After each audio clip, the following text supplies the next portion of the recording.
시작. 다윗이 이르되 이는 여호와 하나님의 성전이요 이는 이스라엘의 번제단이라 하였더라. 아멘. 사무엘하 24장 마지막 장에 보면 다윗이 인구 계수를 군대 장관이었던 요압에게 명하고, 그래서 요압이 처음에는 달갑게 생각하지 않았지만은 결국은 인구 계수를 해온 이런 사건이 기록되어 있습니다.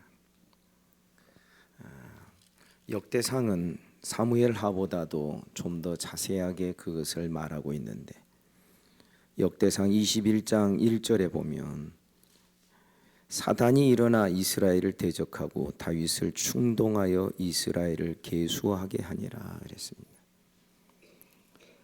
그러니까 여기는 이것은 마귀의 단독의 역사가 아니라 하나님의 허락을 받아서 또 사탄이 다윗을 시험할 수 있는 권한을 부여받고 다윗의 마음을 충동질해서 결국은 다윗이 여기에 또 넘어가게 되고, 그렇게 해서 인구 계수가 이루어졌다 하는 것을 우리가 여기에서 생각할 수 있습니다. 우리의 모든 삶은 우리 사람의 것이 아닙니다. 사람만 있는 것이 아니라 마치 욥을 시험하였던 마귀가 하나님께 그 시험의 권한을 받고 왔던 것처럼 하나님의 보좌 앞에서 도열하 있는 하나님의 사람들, 천사들 틈바구니에 사단이 끼어서 하나님이 욥을 축복하시고 칭찬하시는 것에 반기를 들고 또 여기에 시험할 수 있는 권한을 받고, 그렇게 해서 혹독하게 욥의 가정과 자녀들 또 아내, 심지어 나중에는 욥 자신의 몸에 생긴 그 피부병으로 욥을 아주 거세게 시험했던 것을 우리가 볼 수 있습니다. 우리는 알아야 됩니다. 우리에게 일어난 모든 일도 다 하나님이 허락하셔서 된 줄을 믿습니다. 그래서 왜 이런 일이 일어났을까라고 이상하게 생각하고 억울해하고 그것을 이해 못하겠다는 식으로 우리가 하나님 앞에 투정을 부리는 것은 아직도 우리가 성경을 제대로 알지 못하기 때문에 그럴 것입니다. 예수님을 시험하라고 허용을 받은 마귀가 마태복음 4장에 보면 광야에서 굶주린 예수를 3번에 걸쳐서 시험한 것을 우리가 볼 수 있지 않습니까? 이 세상에 일어난 모든 일은 참새 2마리가 한 나사렛원에 팔리는 것도 하늘에 계신 너희 아버지께서 허락하셔야 된다라고 우리 주님 분명히 말씀하셨습니다. 아주 미미한 작은 일에서부터 시작하여 커다란 자연적인 재난이나 어떤 사건이나 참 가슴이 답답하고 아픕니다만은 이태원에서 일어난 그러한 그 처참한 사건도 어떻게 보면 참새 2마리가 한 나사렛원에 팔리는 이것이 하나님의 허용 가운데 되어진 것인 줄 우리가 믿는다면 이 사건들을 허락하고 허용하신 하나님의 뜻이 그 속에는 분명히 들어있는 것입니다. 다윗의 인구 계수가 하나님 앞에 범죄한 것이었다라고 말합니다. 왜냐하면 다윗은 뭔가 뿌듯했습니다. 이 정도 이 나라를 일궈 왔으면 됐지 않았나. 뭔가 마음에 자만심이 있었고 교만한 마음이 있었고, 그런 마음이 요압에게 명령을 재촉하였고, 그렇게 해서 요압이 이스라엘의 군대의 숫자를 다 계수해 옵니다. 여러분, 인구 계수라고 하니까 오늘날 우리가 어린아이들 숫자까지 다 세는 인구 센서스의 차원의 그런 계수가 아닙니다. 확실하게 성경에 기록되어 있는 인구 계수의 그런 사건은 민수기가 처음이고요. 그래서 민수기는 영어로 numbers, 숫자를 말하고 있습니다.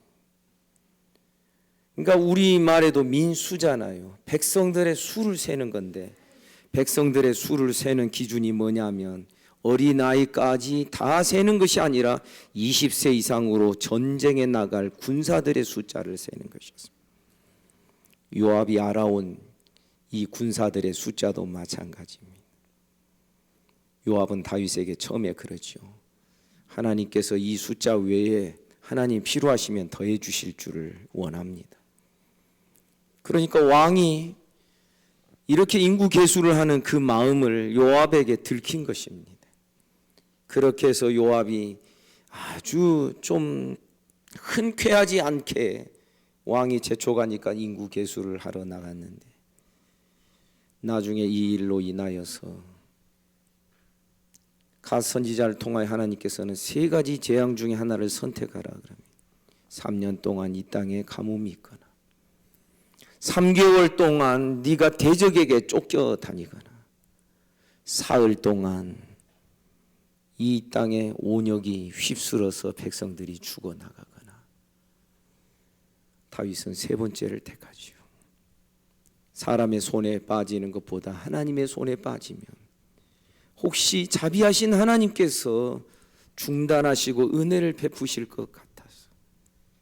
그런데 이 3일 동안 이스라엘 자손의 7만 명의 숫자가 역병으로 사망을 하게 됩니다. 그렇게 되었을 때 갓 선지자를 통하여 하나님의 천사가, 하나님의 사자가 다윗에게 지시합니다. 다윗에게 무엇을 지시하냐면은 오르난의 타작마당으로 가라. 여부수 사람.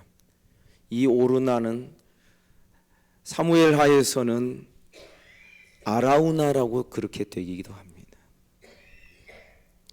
그래서 이 여부수 사람 오르난의 타작마당으로 가서 거기서 제사를 드려라. 하나님 앞에 속죄제를 드려라. 거기서 하나님께 기도해라. 그랬더니 어떤 일이 일어나냐면은 모든 역병이 금방 그쳐지게 되는 것입니다. 이 일을 경험하고서 다윗이 무릎을 치면서 고백한 그 말이, 내뱉은 말이 우리가 함께 읽은 22장 1절입니다. 다윗이 말합니다. 이곳이 바로 여호와 하나님의 성전이구나. 이는 이스라엘의 번제단이구나. 다시 말하자면 하나님께서 이 사건을 통하여서 무엇을 지정해 주셨다고 다윗이 받아들이게 되냐면 하나님의 성전이 자리 잡을 장소, 하나님의 번제단이 자리 잡을 장소, 어디 터가 좋고 무슨 명당짜리고 뭐 정경이 좋은 사람이 임의로 정할 수 있는 성전터가 아니라 하나님이 정해 주셨다.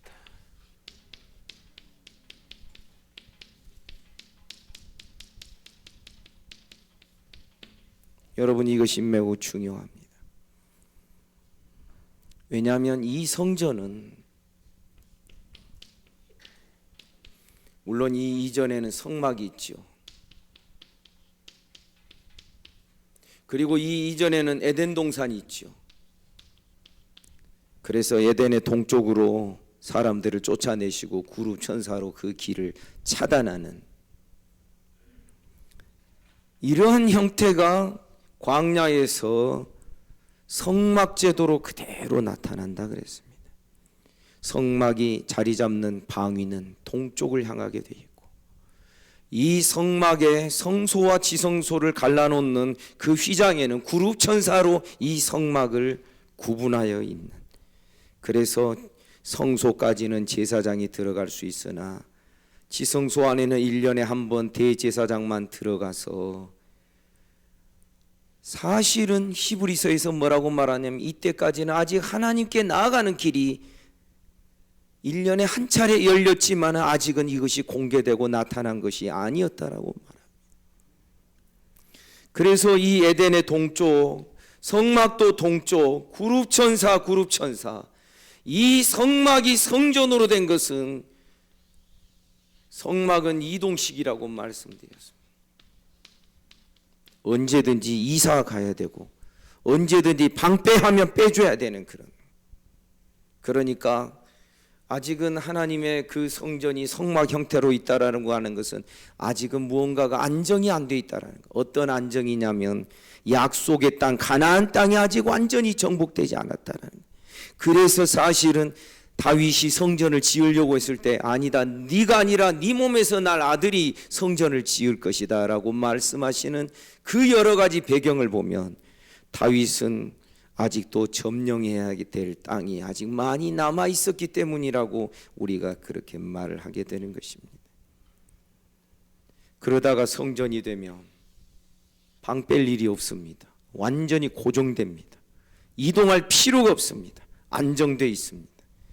하나님의 나라가 안정권에 들어가는 그 시기가 바로 성막에서 성전으로 옮겨져 가는 이때인데, 이 성전을 가지고서 구약시대에 여러 가지 많은 사건들이 일어나죠. 성전이 퇴락하고 낙후될 때에는 이스라엘의 신앙도 역시 퇴락하고 낙후됩니다.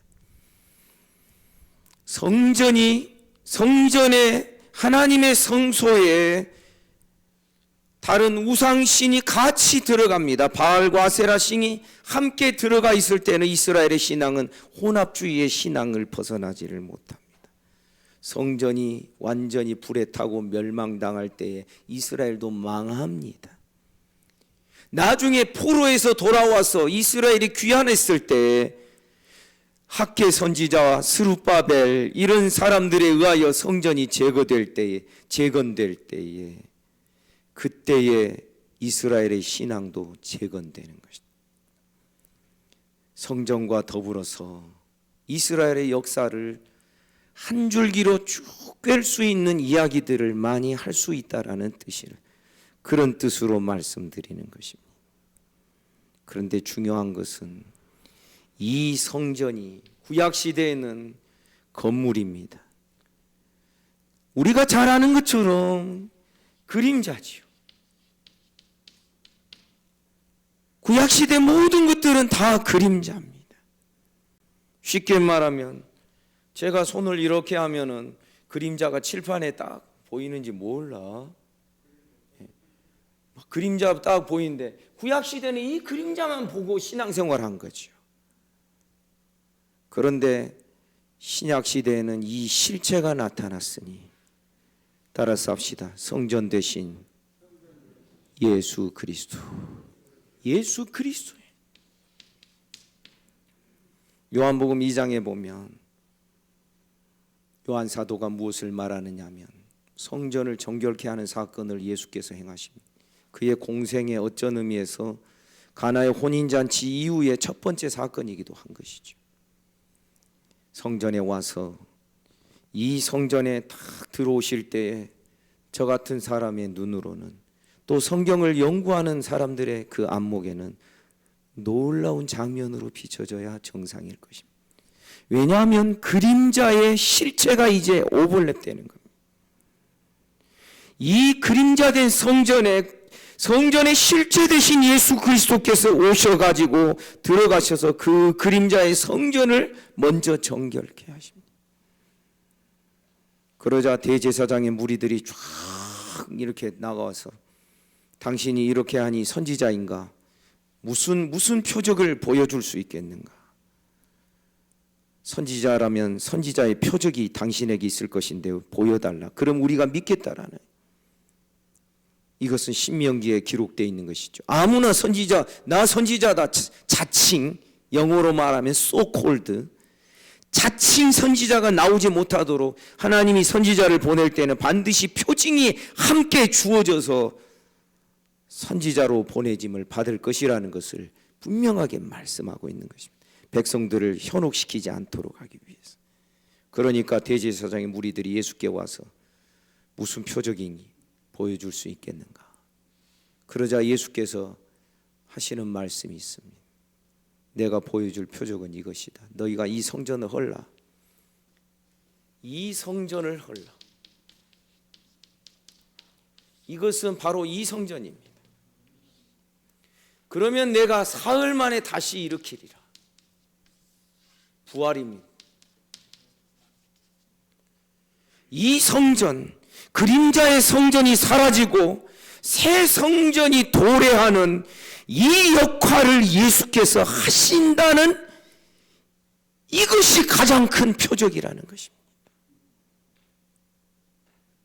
그러니 여러분, 이 성전 되신 예수 그리스도 안에서 그리스도와 연합되어 있는 교회, 성도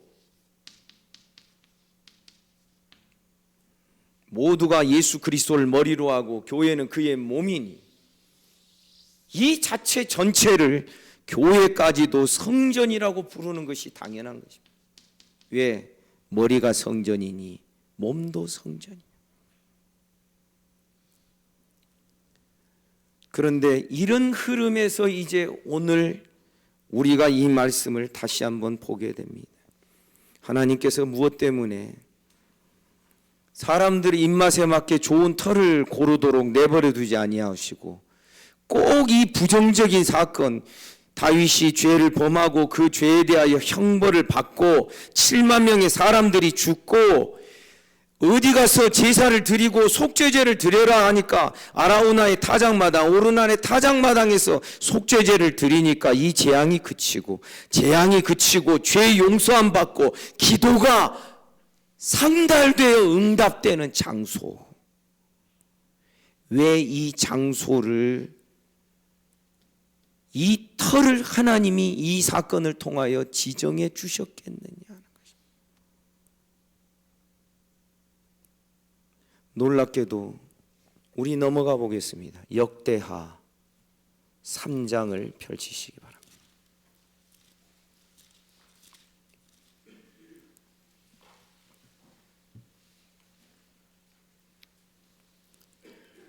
역대하 3장 1절을 보시면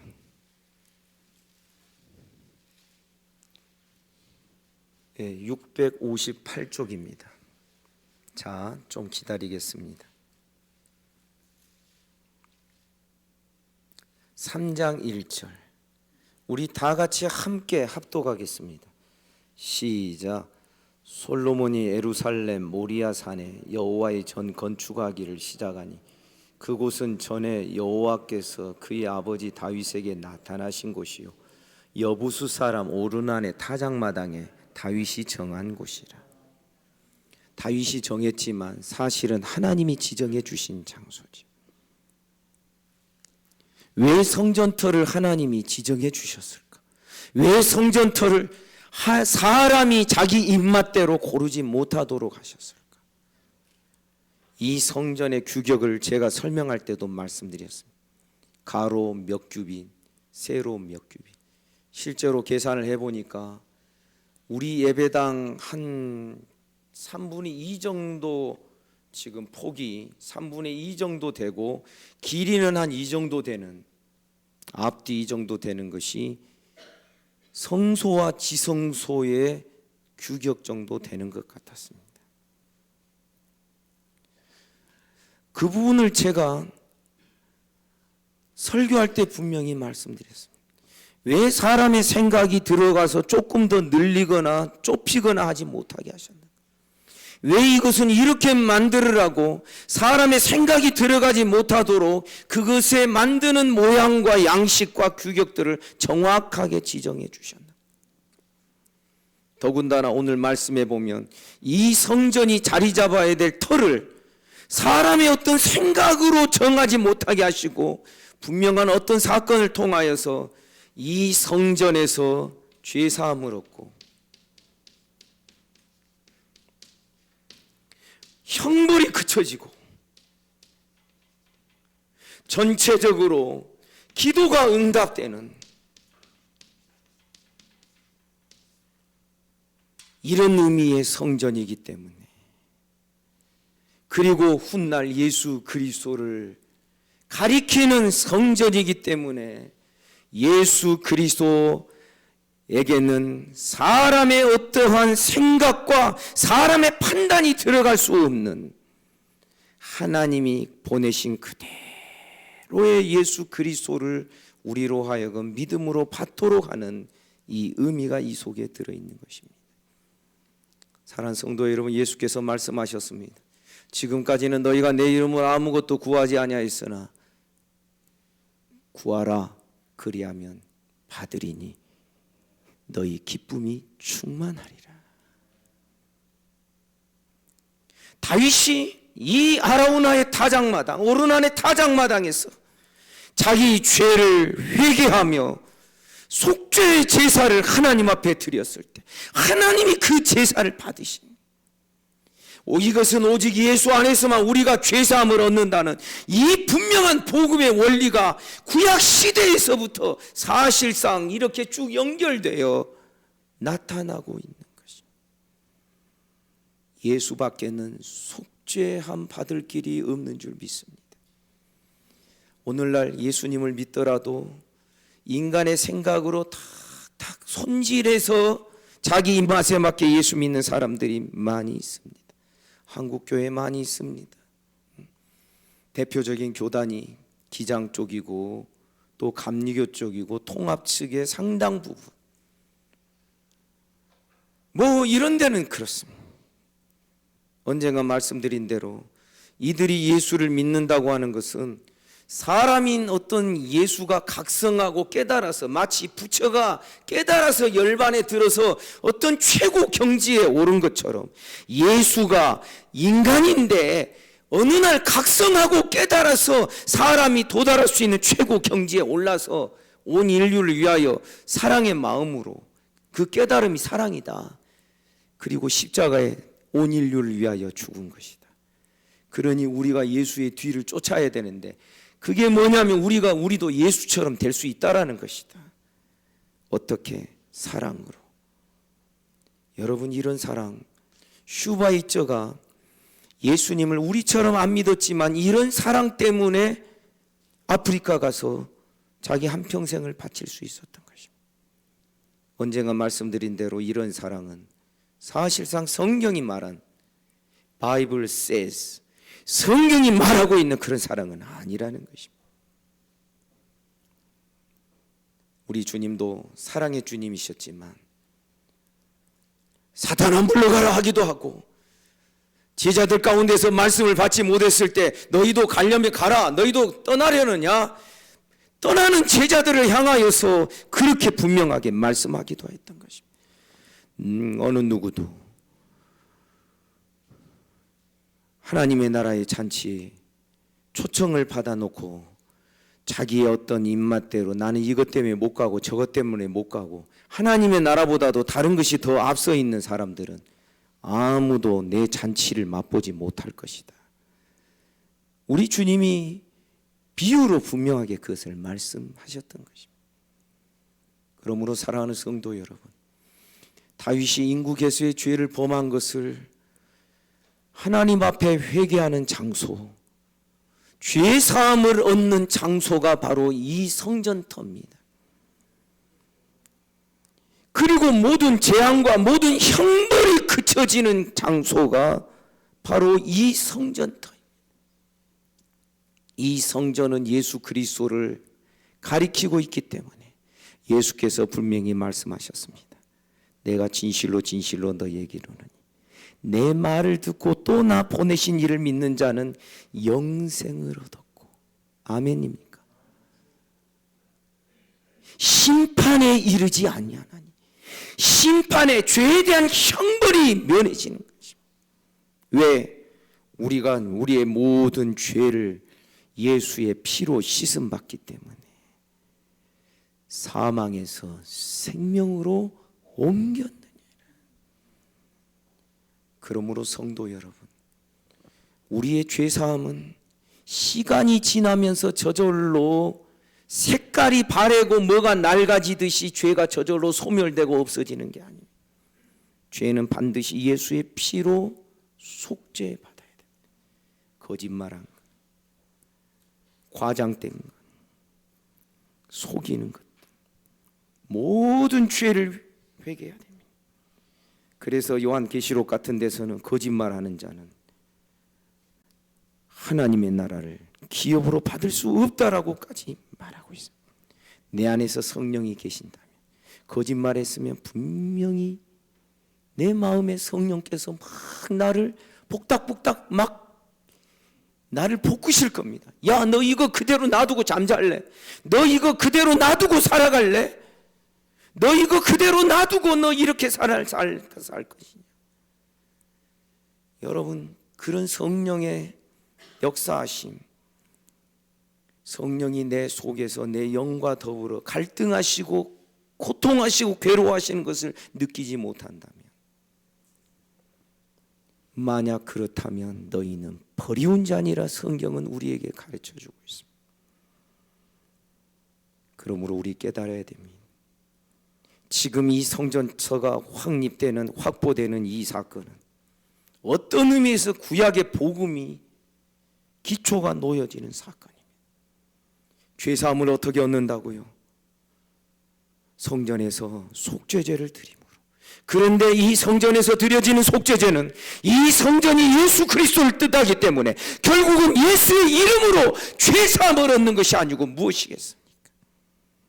이스라엘 백성들이 7만이나 죽는 이 재앙 속에서, 이 형벌 속에서 이 성전터에서 기도하였더니, 제사드렸더니 이 모든 재앙이 그쳐집니다.